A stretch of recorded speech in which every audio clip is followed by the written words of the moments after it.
Hello and welcome to the Everyday Board Game Podcast. I'm your host, Daniel. And I'm your host, Daniel. And welcome to our episode. Today we have a good one coming in. It's got an interesting one because I've only played this game a handful of times, and I beat it, and I'm done. I've never beaten this game. I've played this game like 6 times. I've beaten it once, and I was like, I'm good. I have a weird history. So let's talk about what the game is. What we're talking about, yeah. Yeah, we're going to do a board game brainstorm today, where this episode, we're going to give you recommendations if you like this game, or if you like parts of this game, then we can give you recommendations on what we think, based on our G.A.M.E.R criteria, what you should look into. Or if you like other games that are like this, and you like it for these reasons, you might want to look into this. And today's, since it's spooky season, we picked Ghost Stories. And mind you, you could also get Last Bastion. That is the more recent one, but we wanted the spooky one that's over 10 years old for spooky season. Yeah. And honestly, I played Ghost Story 6 times. I've beaten it once and I'm done. I played Last Bastion twice. I'm like, oh, see, you got one hand and ruined my streak. I got one win out of it, and now I'm back to losing here. Yeah, now totally different game. Not really, but yeah, totally different. So my weird history with this game, I found this sealed at a Goodwill once for $20. Okay. So I ended up buying it, and I was like, okay, it's well regarded. This was many years ago, probably like 8 or 9 years ago. Mm-hmm.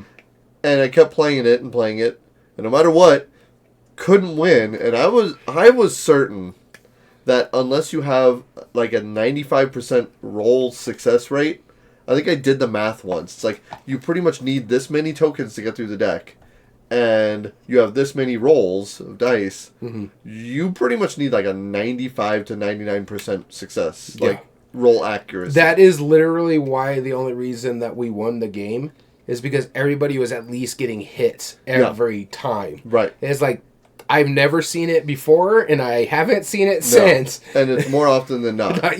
So it's always going to be like whiffs and stuff like that. Yep. It's like, oh, we lost that tile. Oh, we lost that tile. Oh, we lost that tile. Oh, we lost the game. And it's only been the second turn. Yep, exactly. That's usually how the game goes. I don't know how we went through the deck and beat the big bad without dying or losing. Well, we lost 2 tiles. We were down to the last tile. So that's how stressful it was. It's like you got to get some successes on this for us to win this game. Right. Like we're determined to be done with it. Yes. Like who owned it when you had it? Was that yours or? It was someone from the shop. Oh, okay. And someone that you wouldn't want to play games with usually, an alpha gamer kind of thing. And so I don't want to throw him under the bus, but yeah, he wasn't. You actually made me go play games with him half the time because I can handle. You're one of the few people who can tolerate him. Yeah. I'm one of the few people that can tolerate an alpha gamer because he could give me advice. Usually, it's like you should do this and this and that. Yeah. I won't listen to him. I'm like, no, I'm doing this, and usually works out for the better. Listeners of the podcast know that you're way too stubborn to be listening to him and taking his advice. Exactly. I strongly advise you do this. Cool. I'm going to do this. Yeah. I'm going to do this other thing that I've been wanting to do. And there's been times back in the day where you'd be like, dude, I need you to go play a game with him. This way he doesn't scare off the new guys over here. I'm like, all right. Yeah. And so there was a game that when we used to do the tabletop day, you maybe go play with him and another alpha gamer because you're the only one that can handle this. Yep. Is that why you stopped coming to that game, right? No, I made my own game group. That's why. That's true. Fair enough. You're part of that game group. That's very true. Oh, man. Good times. Yeah, it was good times. But I always remember you always like, go do this because I need your help over here to take care of this situation. Bro, help me out. He's looking for gamers. And these other people are looking interested. Don't stop them before they get a chance. Because he's also the person that almost ruined games like, what is that one? The Smash Up and Eldritch Horror and Arkham Horror for me as well. And I'm like, you're like, you still like those games and you played with this guy. Go take care of him. You basically hired me to babysit him. That's terrible. Oh, man. I mean, we've all met like those kind of gamers. Yeah. And unfortunately, they do exist. But, it is what it is. Like, I mean, when it all's said and done, we're all still enjoying our hobby together, right? Exactly. And getting our butts handed to us by ghost stories. Yeah, and the thing is, I'm a thick-skinned player, so it's like, oh, we lost. Yeah, you are. I'm thick-headed, too. All right, with that being said, this is going to be a fun one. We're already having amusement from this game. Yeah. Because that's the only amusement we can get because we can never win this game. Between the two of us, I've played it 6 times, I know for sure. And this is before I kept tracking. I just know how many times I played it. How many times? Probably a handful. Probably like between this and Last Bastion, maybe. Yeah, probably. So if we're 6. doing between the both, I've played it about 8 times. Yeah, probably about 5 or 6. Between the two of us, that's roughly 12 games, and only one of us has won it once. Yes. So this is a difficult co-op. You know how some people are saying like something like Pandemic or there's some like Horrified or like easy co-ops. I think and we need something more difficult. Full epidemics, like all of them. Oh yeah, is still easier than that. I agree with you. And I think a part of it too is because it is so hard. It ramps up so quickly, and you could only lose 3 of the 9 tiles. Yeah. You only get 9 tiles, and if you lose 3 of them, you lose the game. It ramps up so fast. It's rough. Yeah. But I do enjoy playing it.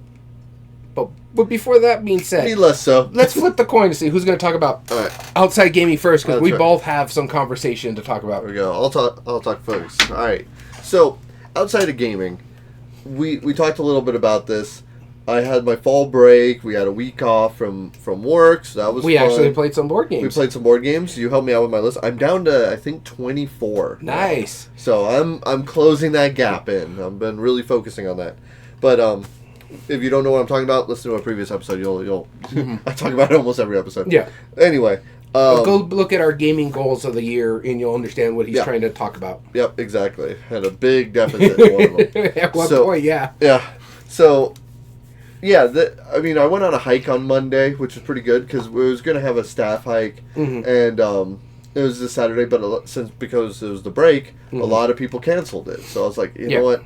It was literally only going to be either 3 or 4 of us out of like more than a dozen people that were like, all right. So I ended up canceling it for that Saturday. And then so Monday, I ended up going on a hike. You want me to talk about the actual thing, don't you? Yes, I do. Okay. He's rolling his eyes because he knows that this isn't what I'm actually talking about. It's not. Though, but I do have a reason I'm talking about You this. did go on that hike and damn near killed your son. Yeah. Which is, I talked a little bit about last week because that was when we filmed, because we went on this really long hike. And you noticed how red he was. And I was a lot more red last week. So anyway, I was nice and tuckered out by that night. Got to bed pretty early. And then the following day, first thing in the morning, me and my wife drove to Albuquerque, New Mexico. Which is about 3.5 hours from us. Yeah, it's a 3-hour drive from us pretty easily. And we went with the intention to see a concert. We actually ended up eating at Sadie's. That was a really lovely place. Sadie's is amazing. I went to the old one, too, on 2nd Street. Like, I think it's the original one, the big one. Oh, yeah. I haven't been to that one in ages. Last time I ate at that specific Sadie's, we went up there for the New Mexico Bowl to see UTEP. I think they were facing like BYU or something like that, and the bowl game. I was like, it's kind of cool. UTEP is my school's rival, one of the rivals from the school I went to. Yeah. But my brother went to UTEP, so we went up there to go see his school, and we were having a good time. That's the first time I've ever had Sadie's. Oh, it's so good. It's so really good. And it's actually like... back in the day, it used to be expensive, but like lately, every price on every restaurant has gone up, and that's not gone up that much more. Yeah, it's not as bad as like comparatively to a lot of restaurants. I equate it to something like what Chachi's down here in Las Cruces is. It's still relatively decently priced. Yeah, exactly. And so when we were there, the reason I say what we were doing is because me and my wife were both wearing Beatles shirts. So the reason we went was for the Paul McCartney concert, which he is 83 years old. And still performing. And me and her were both wearing matching Beatles shirts. And we went to Sadie's to have dinner or lunch. And at least 2 different people came up to us and like, you're going to the concert, aren't you? Because that's big news. It's only 500,000 people that live in Albuquerque, you know? So that's massive, right? And so they kept doing that. And then we still had some time to waste. So my wife was like, all right, well, why don't we go to the mall for a little bit? So we went to the mall, started walking up and down. And I was like, man, this mall, I don't know why, but it seems like it's dying. And we realized it's literally a Tuesday afternoon at a mall. So of course it's dead, right? It's the most boring thing.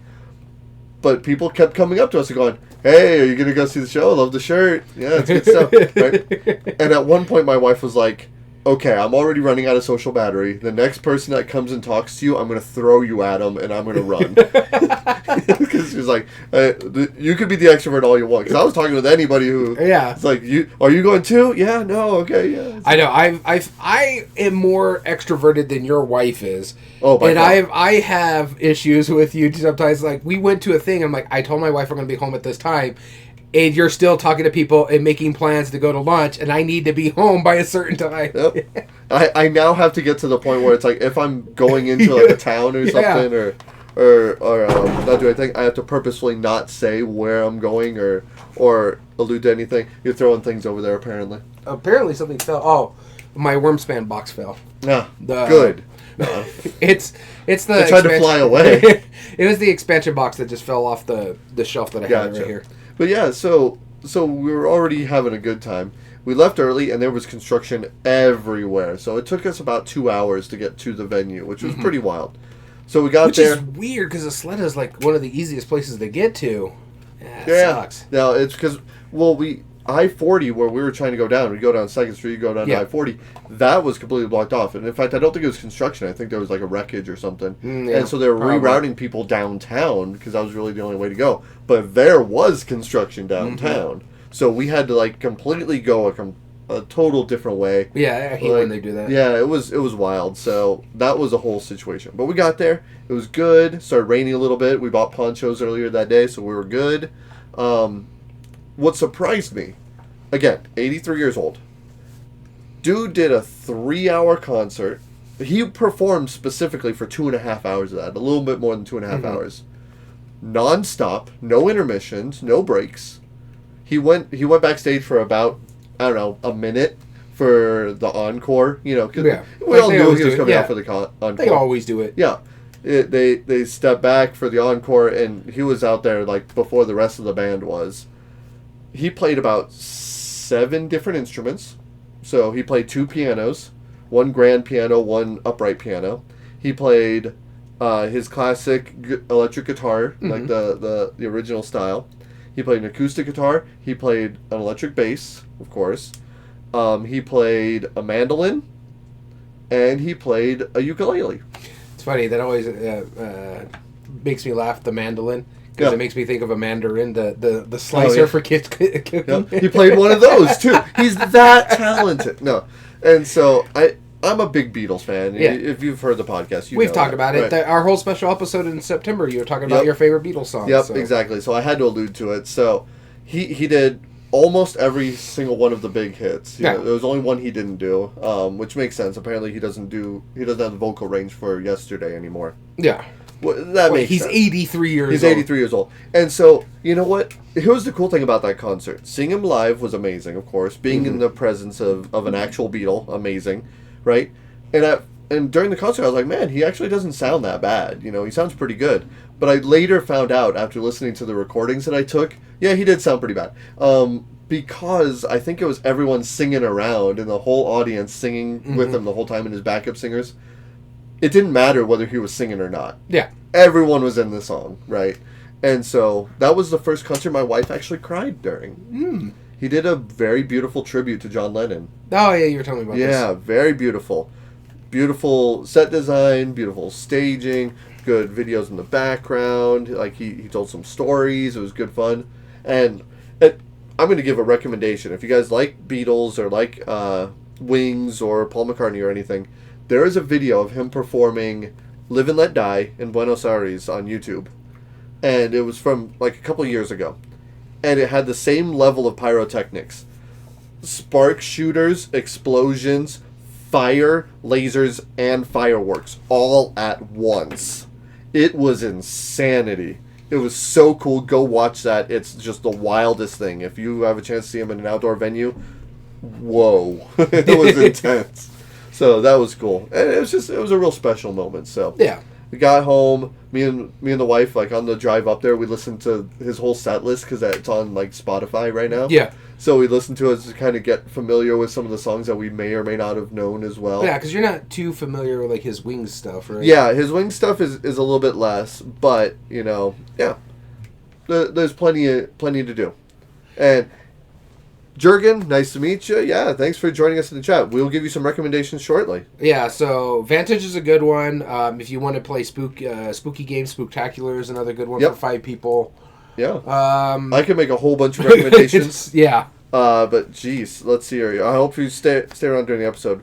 5-player recommendation games. Okay. Yeah. Actually, I don't recommend Vantage for that. That would make it really long. It would make it long, but you don't... Vantage is amazing. Yeah. And it's if everyone knows that going into it, you're gonna be there for about 4 hours. Yeah. With 5 players, it's a long game for that, and you're all kind of doing your own thing. Your own little thing, yeah. If you're okay with that, then Vantage would be definitely worth your time because I adore that game. Yeah, same. But yeah, no. So you enjoyed the concert? And it was real good. I did. I know. I'm a little jealous, but like I said, luckily enough, I saw them.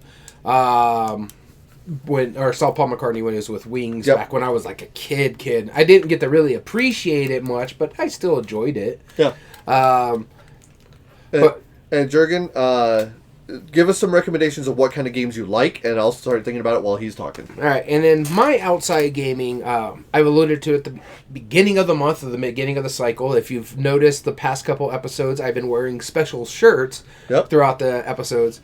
It's because me and my wife and some friends of ours took a trip to Orlando, Florida for a Disney vacation. And this was for my wife's birthday and my friend's birthday because their birthdays are a day apart. 11 years separated them, but a year apart. Our day apart.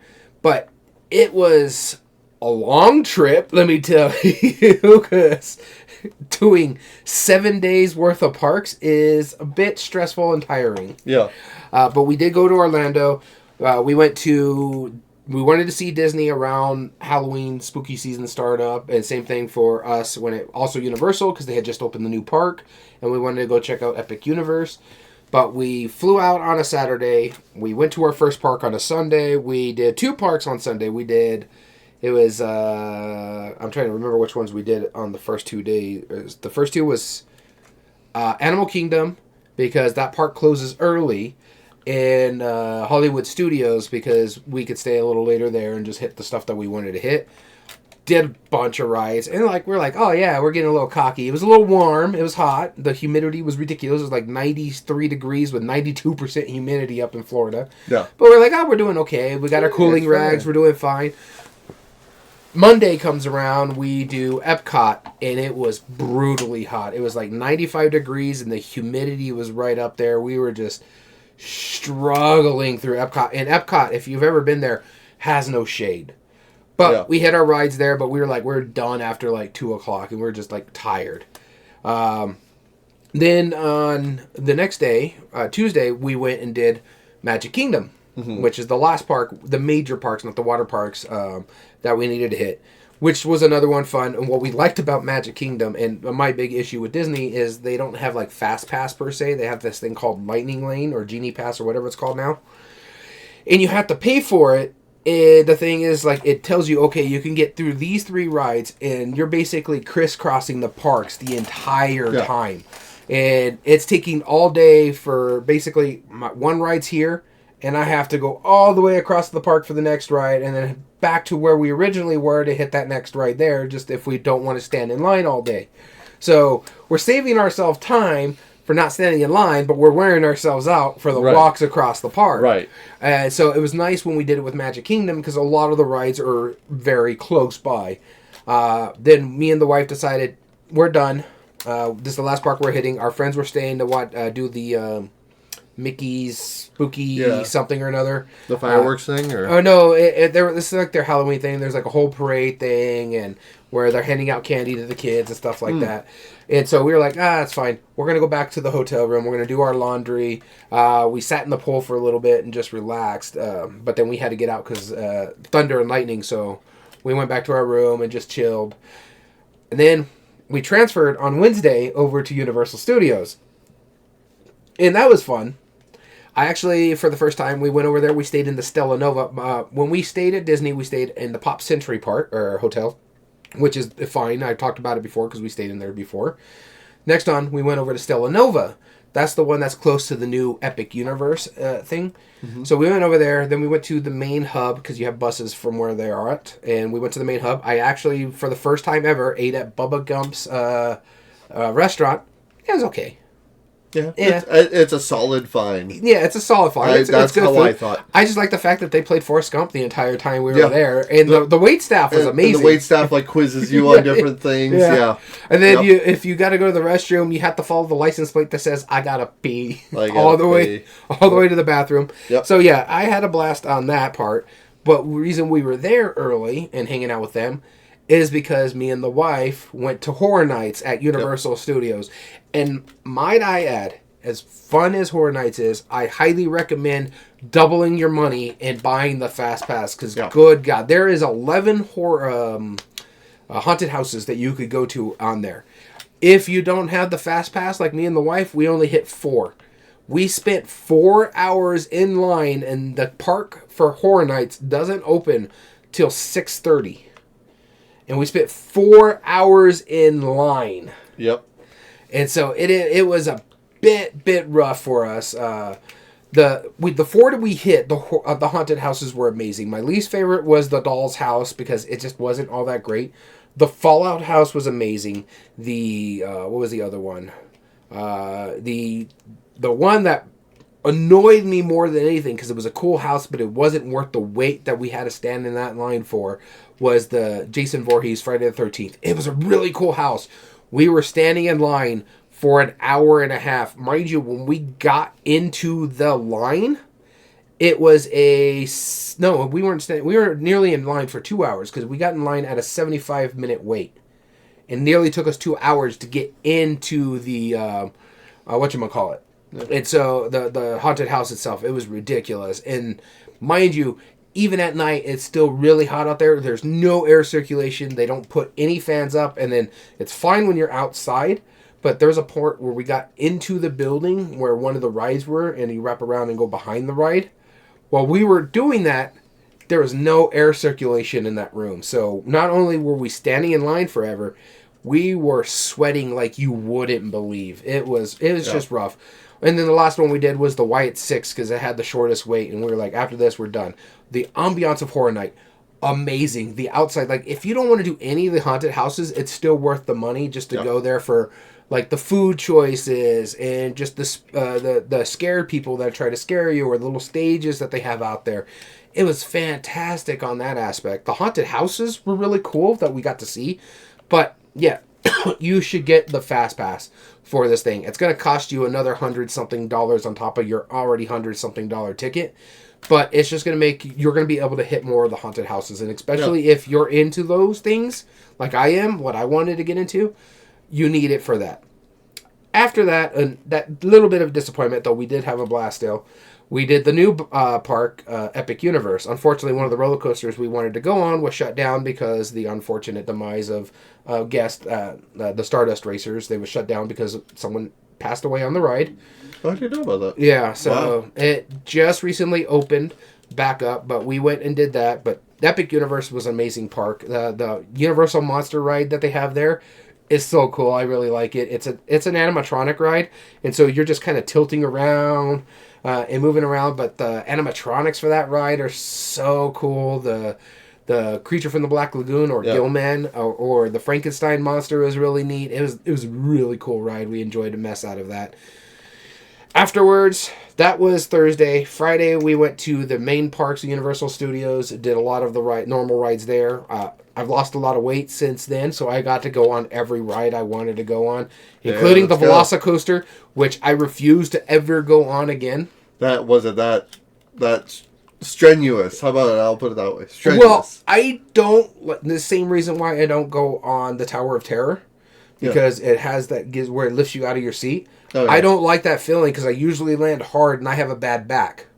And so I don't like the loop-de-loop part of it where I feel like I'm coming out of my seat. Yeah. And so it puts a lot of stress on my back. And I'm like, I don't like that feeling either. Yeah. Because I'm a big guy and I'm like... Did you do the Mummy, though? We did do the Mummy. There is one of those parts in it, but like the rest of the ride is pretty great. Yeah, and it's usually just a real quick one where it's not too bad. And I don't mind it when I'm sitting, when I don't have to worry about a shoulder strap. Sure. Yeah. That's the thing is like we were doing the Velocicoaster. It's a shoulder strap one that just goes over your lap. Yeah. So it doesn't really sit here. It just comes over you and sits on your lap. And so, yeah, it's uncomfortable to me. I don't like that feeling. And then the big part of the Velocicoaster that messes me up, it has this giant thing that comes up where you sit. And right at one of the loop-de-loops where they take the picture, I racked myself on it. And you could see my face when it happens because I'm like, and my wife's like, is that where you happened? I'm like, yes! Yeah, it was. Don't remind me! Oh, it was rough. But all in all, I got to do all the rides. Like, I got to do the rides I didn't get to do last time, the Harry Potter rides. There was one that I didn't get to do. We did the Hagrid's Hut one again, where you're escaping on the motorbike, and that is still my favorite roller coaster in all of Orlando. Yeah. It is fantastic. So, yeah, that was it. Every park we did that on Friday. Again, the heat got us, especially because the Universal Studios Park, we've come to realize we don't like the Universal Studios Park. We like Island of Adventures and we like Epic Universities. Yeah. Because the main park doesn't have mainly rides. It's all the 4D experience. Yeah, and 4Ds I'm not a big fan of either. Yeah, the Transformers there. The only cool thing about there is like they still had the Simpson World, and we did a lot of the Simpson stuff. And the Men in Black ride was pretty cool. But most of the stuff is like the Fast and the Furious 4D was eh. The Transformers was eh. The Minions and that kind of thing. Yeah. So I'm glad they're revamping it and they're supposed to be putting some new stuff over there. Epic Universe though had some really cool parks. The roller coaster for How to Train Your Dragon was really cool. Yeah. So yeah, that if you're gonna go, I recommend if you're gonna do Universal Studios, do Epic University and Island Adventures. You can skip the main park. And the big reason we had to go to the main park is that's how we got into Epic Universe. Because when we bought the tickets, you had to do a 2-day at the other one for you to buy the 3rd day at Epic Universe. That's why we ended up going there. But yeah, we had a blast. We averaged 30,000 steps every day. I was beat and tired. You and your wife lost some weight. You and your wife were having a bet if I was going to record the Monday we got back, because we got back that Sunday. So yeah, it was a bit rough, but all in all, it was really cool. The haunted houses were cool for Horror Night. That was the main thing I wanted to go for, because that was something new for me. Yeah. We are possibly going to be doing the Horror Nights in California next year in September, because our friends get like this Disney thing discounted through her. She does like a therapy sessions training program through Disney, and so we're probably going to go with them and go do that, and then me and the wife are thinking of going to LA's Horror Nights and buying the Fast Pass and doing that week as well. So it was really cool. The Orlando trip was amazing. I had a blast with it, but I highly recommend going and seeing Epic Universe. I also highly recommend, if you're going to Florida, do it in the winter, because it is stupid hot over there if you're not used to humidity. That humidity really wrecked us. But that's what I've been doing outside gaming, and that's where I got this really snazzy shirt. Cool. Well, so now shall we take a quick pause and give some advice? Yeah. So, Jurgen, one of our chatters, asked us a question. Looking for a game. He has a game night about 6 to 7 hours. Game day with about 5 people, more than likely 5 people, and recommendations. Yeah, as you were talking, I wrote down some quick. He likes the storytelling games. Storytelling, yeah. Vantage would be a good one. Just remember that if you're playing with 5 people, it can go long. So it's probably going to be most of your game night if you're playing Vantage. Right.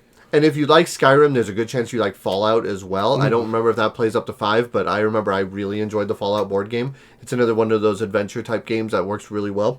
So I wrote down just a whole bunch of random ones that, and this was prior to you writing down that that you like storytelling games. So some of these may not be your speed and stuff, because I was mainly going for speed. I have some co-op games where Castle Panic plays up to 6 and it does it well.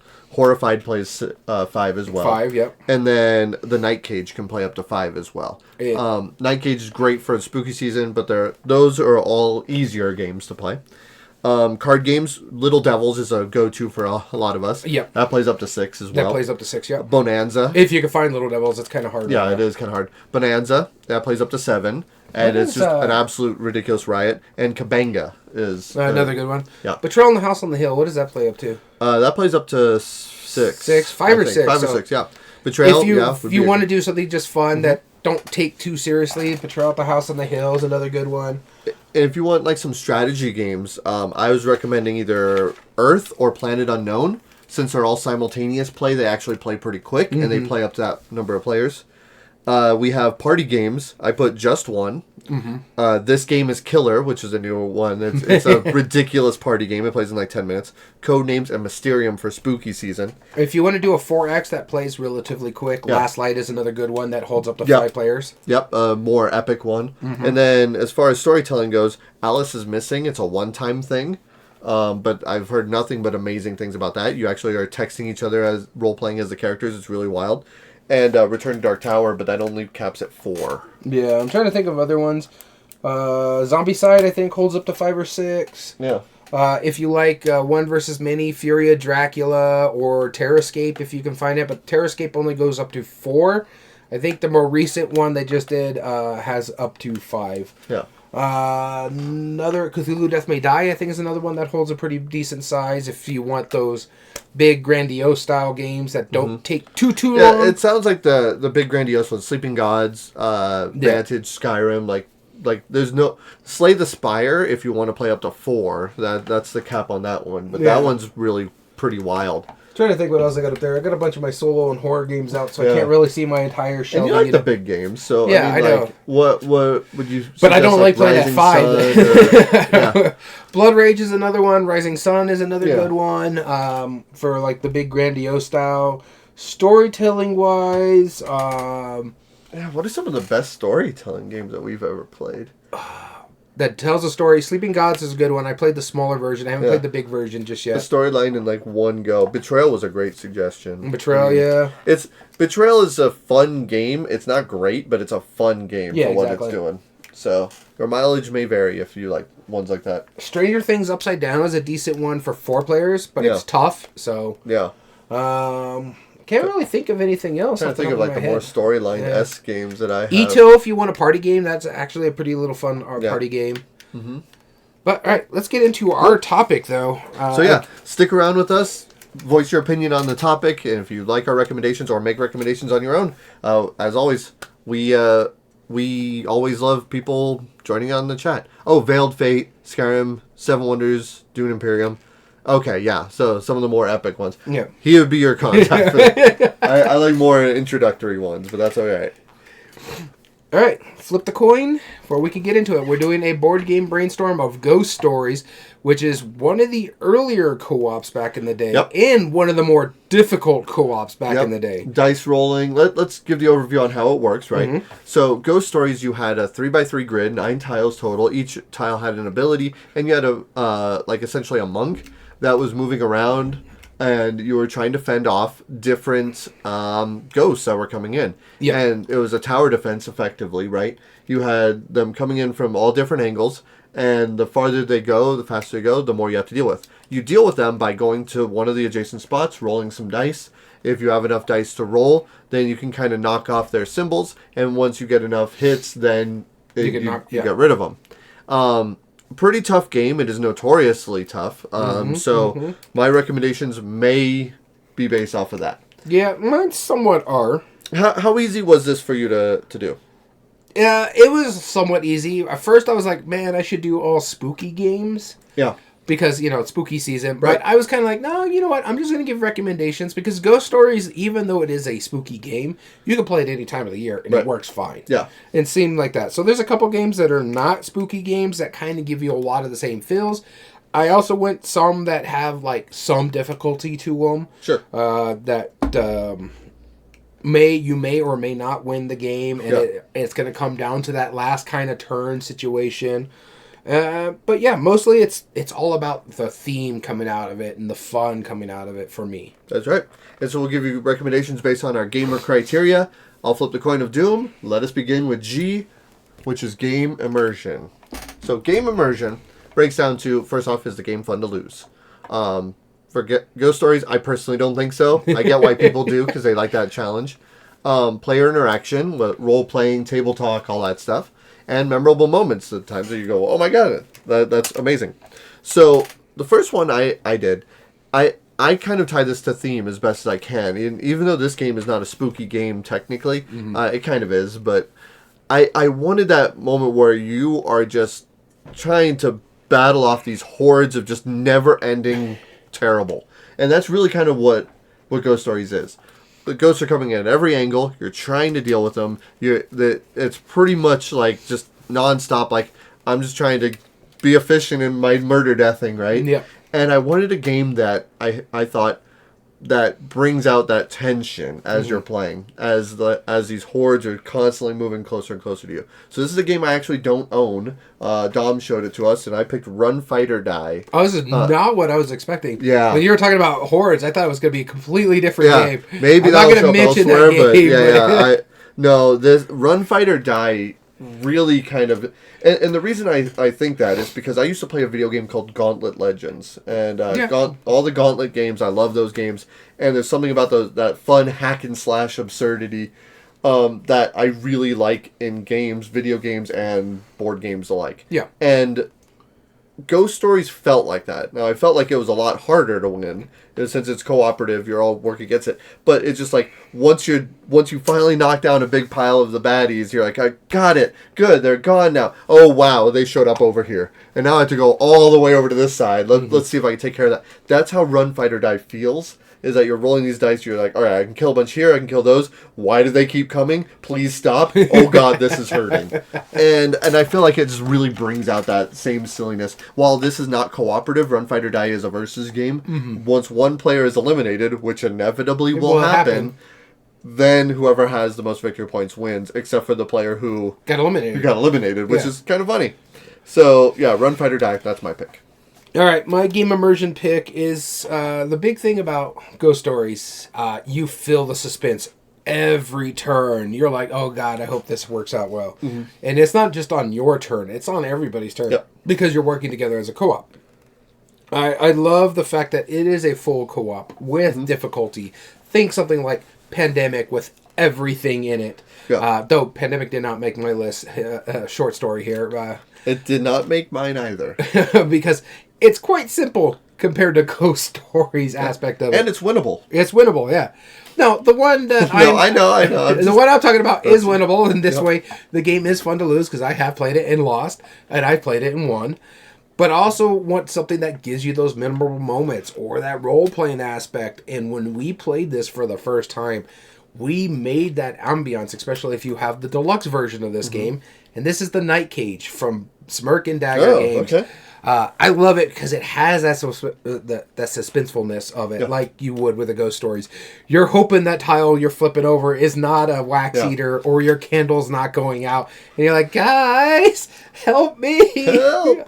I can't see. I can only move one space at a time. I don't know what's over there kind of thing. Are you guys still there? And you have to work as a group to escape this labyrinth without, having the floor fall through, or a wax eater, or any of the other monsters that are in there with you.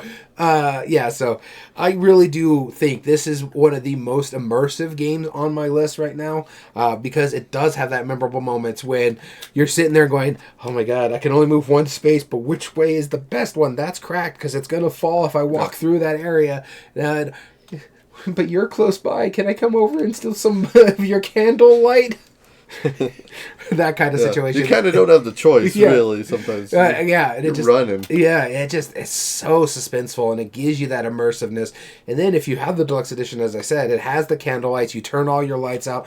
You put some spooky ambient sound in the background, and you really get into this thing with just the flickering of your candle light. Yeah, get an actual candle for each player, and it's wild. Oh man, it's so good. Night Cage. Cool. All right, our next one is the A in our G.A.M.E.R criteria, and that is art and production. Art and production consists of, first off, the art, the pieces and components, and the graphic design. I feel like we say this every single episode because we do. Daniel and I are both colorblind, so that is a very key point on this. And Ghost Stories did a good job on that. You'll hear us say it next week when we do the top 8 debate. Yeah, exactly. Every episode that we talk about art and production, we're colorblind. Get used to it. Get used to it. But so it did a good job because all of the different symbols, like there's four different colors, and each of those has like a design to it. Yep. Except I think I remember the dice are just the color dot. Yeah. Yeah. Which is not pleasant, but I will let it go for now. I mean, doable. It's doable, but I'm like, if this was a debate, I would knock it for that. It was at least nice enough with the die is that the red and the green are two different shades.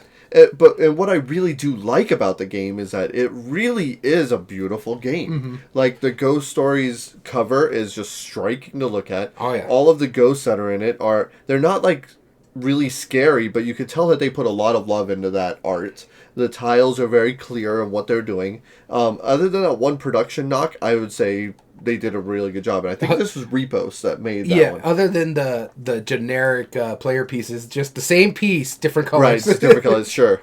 So I picked a game that I think really embodies the theme, and I don't know why this was like the first one to go to it, but maybe I was just thinking Antoine Boza because he designed Ghost Stories, and he also designed Tokaido, which is the pick for this one.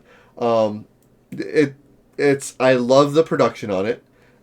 Yeah, I know. They're very different games, but I'm just saying they give that like you walk up to Ghost Stories and you're like, ooh, that's pretty looking. Like, what is that? And you explain it to the people. Like Tokaido does that too. It's like this long, beautiful like scroll. No, I just find it funny that we're talking about like one of the most suspenseful games where you're stressing out like up versus there with like Hobby, those Zen games where you're just like, I'm gonna go here. Yep. I'm gonna paint this picture. I did look online because I wanted to double check if they were the same artist, and because I thought they were, but they're not. No. Yeah. But it's been a while since I've owned both, so that's probably why. I think they're both striking. Beautiful to look at, and they both have very similar productions and good quality to them. So that's okay. I mean, don't get me wrong. I don't really disagree with this, but I'm also like, these are like we're trying to give like comparisons to this one game, and these are like completely different style of games. Or you know what? Honorable mention, Night Cage. Sure, we'll go with Night Cage starting production. There you go. I got you. All right, my art and production pick here is another one that can be difficult at times. Does have some really good plastic minis, but this one has unique plastic minis. It has different player characters with some modularity and stuff like that. You can pick your poison with any base box out of this one, and this is Cthulhu Death May Die. I do love this game. I think it's a fantastic game. It's a Rob Daviau, Eric Lane game in the H.P. Lovecraft lore. But they're not doing anything like H.P. They only use the characters that H.P. Lovecraft created, and they made their own thing. There's a character in here that's based off Rasputin, which is really neat. Why not? One, easy to see. You are rolling dice for actions and attacks and stuff like that, so that makes a lot of sense. 1-to-1.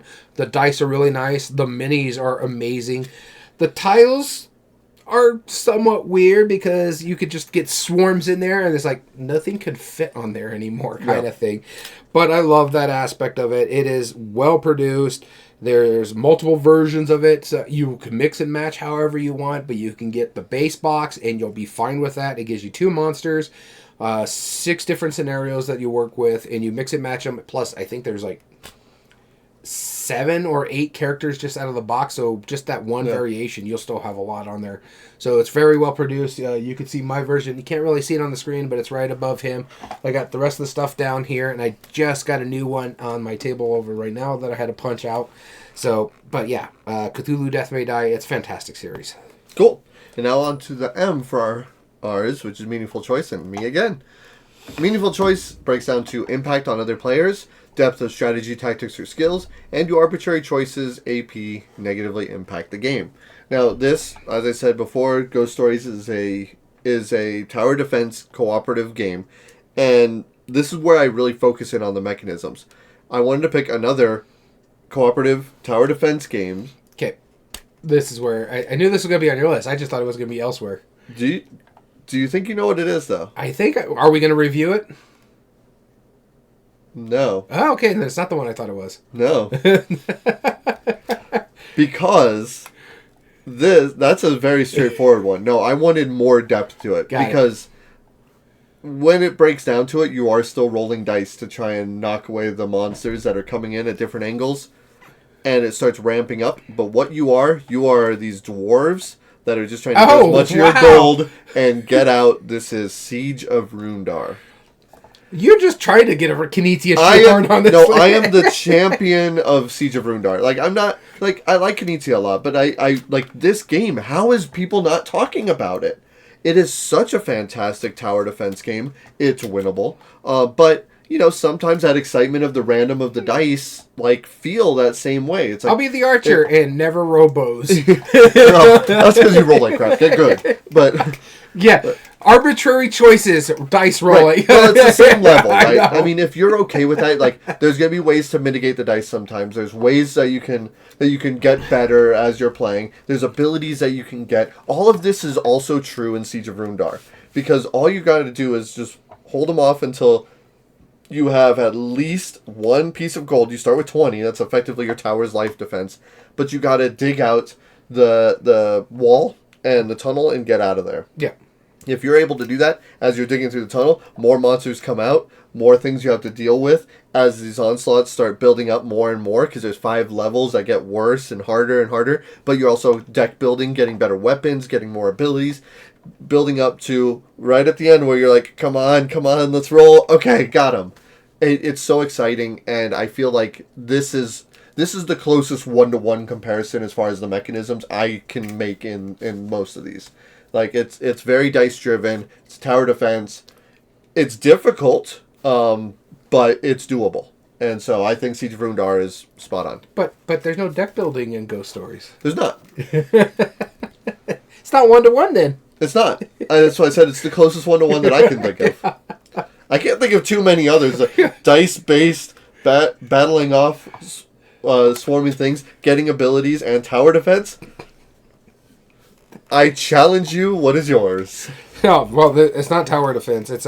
I went more on the difficultness of it and how it ramps up, and depending on what you're doing, this actually changes a lot as you're playing through it. But it gives me a lot of that same feel, and there's a lot of the impact of other players. Another strategy, tactics, and skill. A little bit of arbitrary choices in this one based on card flips. Mm-hmm. And this one is one of our Ascended games. This is Gloomhaven. Oh, I was about to say Concordia? Wow. No. This is Gloomhaven. Whether it's the first edition, second edition, Jaws of the Lion. Pick your poison. Jaws of the Lion is the easiest starting point one for everybody out there because it onboards you pretty darn well. Yeah. If you can find a copy, I think that you can still find some in the wild every now and then. Frosthaven, if you want to, I don't recommend it to start with Frosthaven. I start with Jaws of the Lion if you're going to do any Gloomhaven. But it has those great decision spaces where you have to think about your turn, where you're working with your group is like, all right, I'm the tank of this party. I need you to stay with me because I need you to heal me as I take all these attacks that are about to come up. Yeah. You two need to go take care of the goal over here and go beat up that thing over there that we need to do. And it changes as you're going through like different scenarios. Sometimes it's like, just run out of the room, survive as best as possible, go from point A to point B without dying. If one person dies, you lose the scenario. Yep. Or you got to destroy this pillar, and so one person's got to protect the group while they're all trying to destroy that pillar. You could change the difficulty level on this one. You can make it easier for yourself. You can make it harder for yourself. So it's got some decent onboarding here. Where if you want that ghost story, make this super difficult, play 2 levels higher than your highest player. Yep. So, and I love the fact that there's a retirement system. I love the fact that there's an ongoing story with this one. It hits a lot of that meaningful choice, but there is that difficulty level that you'll get in there, especially in some of the first games of Gloomhaven. I'm like, wow, this is kicking our butt. We need to set our cards up better. We need to do this better, or we have to go, okay, now that we're here, we got to set up our situation where we can possibly finish that one out. Mm-hmm. Or if you want to, there is a variant that you can play where it's permadeath and your character dies outright. I don't want to do that, but it's there. But there's a lot of meaningful choice, so my pick was Gloomhaven, Jaws of the Lion, first or second edition, whatever you want. So for meaningful choice, cool. All right, and now for ease of play. And I get to start this one. We're talking about ease of play. It's simplicity and familiarity of the mechanism. The likelihood to get it to the table based on the mechanism or the theme or other reasons, as well as it easy to learn, understand, and or teach. And this one is easy to understand and teach. It's a very simple game. You have a certain amount of actions that you can do, but this game is just as difficult as Ghost Stories. It is phenomenally difficult. So that's why I put it in here. Because Ghost Stories is a simple game, but it's hard as hell. Yeah. And so this one is just right up that alley. I really do enjoy this game a lot. It's got the likelihood to get to the table because of the theme is based on a very popular TV IP. It is a Rob Daviau game, so that name is going to make it where people want to come up here. And this is Stranger Things upside down. Okay. It is that simplicity and familiarity of the mechanism. You're just doing a couple action points, whether you're using your cards to do action points, or you're moving, or you're trying to find certain things to find Will in the upside down, and then you got to beat up the Demogorgon. But you got to be like, okay, what are these little tokens that are coming up here? This game is rough, though. I have never won this game. I have not even played the second scenario of this game because I cannot beat the first one because it's so difficult. But man, is it so good. I enjoy this every time we play it. You finally got to play this, and you're like, how do people win this game? I'm not sure people do. People have won. I've seen it. I've seen people live stream it. I bet they lie. I've seen people live stream it. They cheated. Probably, but no, it is a very difficult game, just like Ghost Stories. You don't believe anybody could win Ghost Stories. I won it. Proof of that matter, it was hard. We were down to the last tile, but I beat it. I still haven't done it on Stranger Things, but I haven't played it as much as I have. In fact, it's one of the games I think I'm going to bust out this upcoming, when I go to my other game group this week. So it is such a fun game. It is easy, and the actual playing of it is easy. The game itself is difficult. It makes it hard for you to win the game. You have to play almost perfectly, just like you have to play almost perfectly in Ghost Stories. Mm-hmm. And that's why I picked it as my ease of play. Cool. My ease of play is a cooperative dice-based game, and this is Hot Shots from Fireside Games. See, this is not the Fireside game I thought you were going to I know. You probably thought it was going to be Castle Panic because it is tower defense. I get that. But the big reason why is because you set up your dice in the best way possible. Mm-hmm. And I think that everybody knows what dice are and how to roll them. Can you even buy Hot Shots right now, or is it just on their website? Possibly. Mm-hmm. I know they're thinking about making a new version. Oh, okay. I know that's been in talks. We'll get to talk with them in November. So yeah, exactly. So we'll let you know if we hear anything for sure. But I know there's been as of airing of this, it'll be a couple weeks. Yeah, I will be encouraging them because that's one of my favorite games from them. I really like a lot of their stuff, but there's something about that intensity of rolling dice to cooperatively work together. And this has press your luck in it, which is unlike the other one. This one, as long as you're locking dice, you're good. It's more akin to like Elder Sign kind of game. But still, like, oh man, it's just so intense. It's easy to get people into it. It's a simple enough theme where you're like, okay, I get it. It's like, oh, ghosts are coming in. We got to defend them off. Oh, there's a fire in the forest. Yeah, let's try and put it out. Right? It makes sense enough for the thematic part of it. And at its core, it's kind of like a Yahtzee game, right? Roll some dice, try to fulfill what it needs to fulfill. If you do it, you're good to go. And since it's cooperative on both of them, it's just easy to help people out because you're all working together, right? I'm not trying to keep something secret from your turn because I'm trying to help you. So if you're a new player, there's just that inherent like, hey, this is what I would do, but again, it's your choice. Yeah. And so that's why I picked Hot Shots for ease of play. It's a fair choice. I just thought there was a different Castle Panic or a different. You thought it was a different Castle Panic? I thought it was a different Fireside game. No, because Castle Panic is really introductory. That's why I was like, Hot Shots has more meat to it. And that I think a lot of people, if they're used to playing Ghost Stories, that would be a step down for Castle Panic. You know what I mean? Yeah. So yeah. All right, and our last one is replay value. And we're talking about that. We're talking about the length and time and scaling well. Is the game going to be long or short depending on the player count? Minimum number plays for the full experience. Some games you play once and you know how to play it completely. Or if it's going to be some variation to it, as well as expandability. Already existing expansions up to 1 possible future expansions, or confirmed by the designer or publisher. And for me, this was another easy one. This is the only other non-spooky game on this list. Sort of. Because you can play it as spooky if you think colonization is spooky. And this is one that has multiple expansions, has insane difficulty levels, has different variations straight out of the box. This is a game that you champion a lot. You can still fight it in the wild. They were actually just doing a great sale for it. And this is Spirit Island from Greater Than Games. Yeah. Yeah, I thought about it. And it's because of the difficulty level, the expandability on this one. There is so much that you can integrate. There is even a smaller version, Horizons of Spirit Island, that you can get like out as a Target exclusive that integrates with the base game. The length of time and scaling, well, this is going to be a long game. Much longer. Yeah. Depending on your player count. A 2-player game is going to play way quicker than a 3 or 4-player game. Right. Ghost Stories will end quicker, but not because it's a better game, just because you played horribly and you lost in 2 rounds. Yeah. So you have last more. Time we played Last Bastion, it was like a 30-minute game. Yeah, and you have more of a chance in Spirit of Island to make it last a little bit longer and win. There's a nice little puzzle to it, so if you like that aspect of it, so my replay value is Spirit Island. So mine's a little weird, and the reason why I picked it... What else is new? What else is new? The reason why I picked it is because I wanted a cooperative game that I felt like... I don't play many overly difficult cooperative games. Like, Spirit Island is a great pick if you want, like, it's just like, man, like, there's ever going. Like, we got to really stretch out.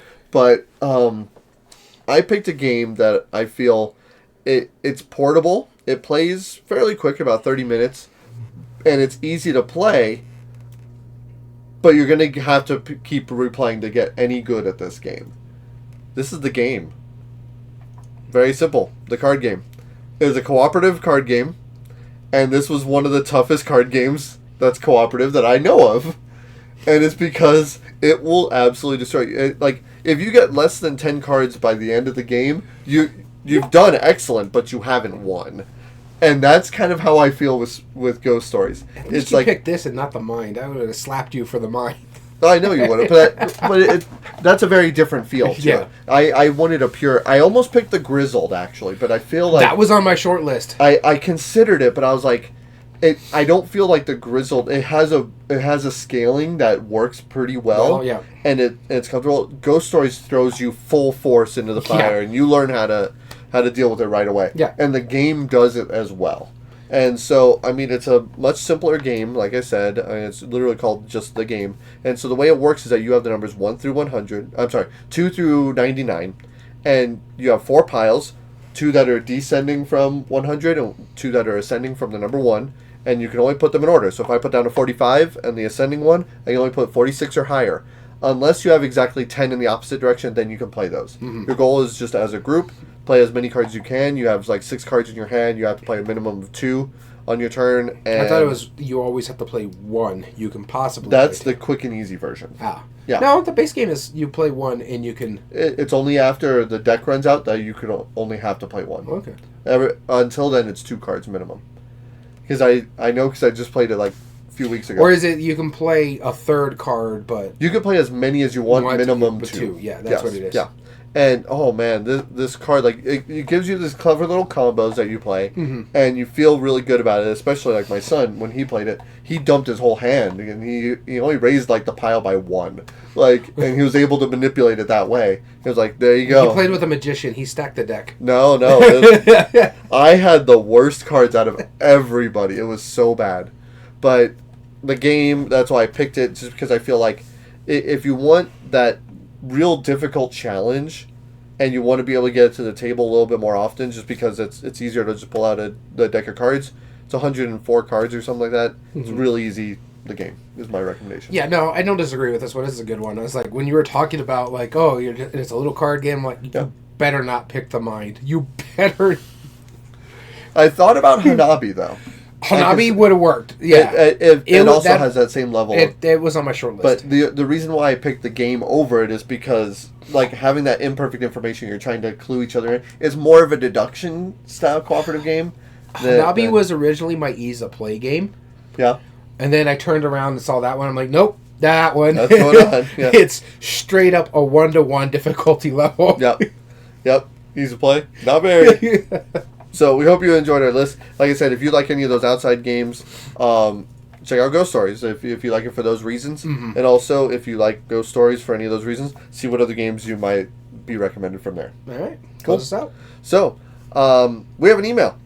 everydayboardgames2020@gmail.com. And I'm glad you mentioned that real quick because we haven't done this. We should have done it at the beginning. There is, we did pull a winner. This is at the end of the month. September. Yeah. Congratulations, Jason, or I think it's James of Knoxville. He was our winner for Horrified World of Monsters. I'm trying to remember which Horrified it was because there was a lot. Did we send him one of your ones? That No. Sent him the Krampus one, right? No. I just hit him my Krampus one. It's right there. But yes, he ended up winning the copy. Congratulations to him.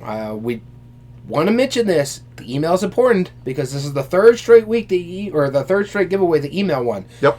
Also, pay attention to your Twitch accounts. We did pull an original winner. They never got back to us, so we had to pull again. Yep. So you can email us for possible future contests, whether to give us ideas for future episodes or just to reach out and say hi. Also, we have an Instagram, instagram.com/everydayboardgames, and check out there for the games that him and I have been playing lately. Or some of the shenanigans that you do. Haven't done it in a while. I haven't. I need to do more shenanigans. You're right. All video re-uploads and reviews are found under YouTube at youtube.com/@everydayboardgames. And if you like what we do, there are 3 things you can do to help us grow on the platform. Subscribe if you're not, like the video, and comment down below and tell us your thoughts on the subject. We also stream our episodes live at twitch.tv/everydayboardgames. Thank you, Jurgen, for joining us in on the chat. And anybody else who watched us live, make sure you follow us there so that way you are notified when we join in on the live chat. And join in on the episodes. Tell us your thoughts. And all audio versions can be found on most podcast platforms under Everyday Board Games Podcast. This includes Spotify, Amazon Music, Podbean, and Apple. So thank you so much for tuning in. As always, I've been your host, Daniel. And I've been your host, Daniel. And we want to thank you for listening to Everyday Board Games. And remember, every day is a good day for board gaming.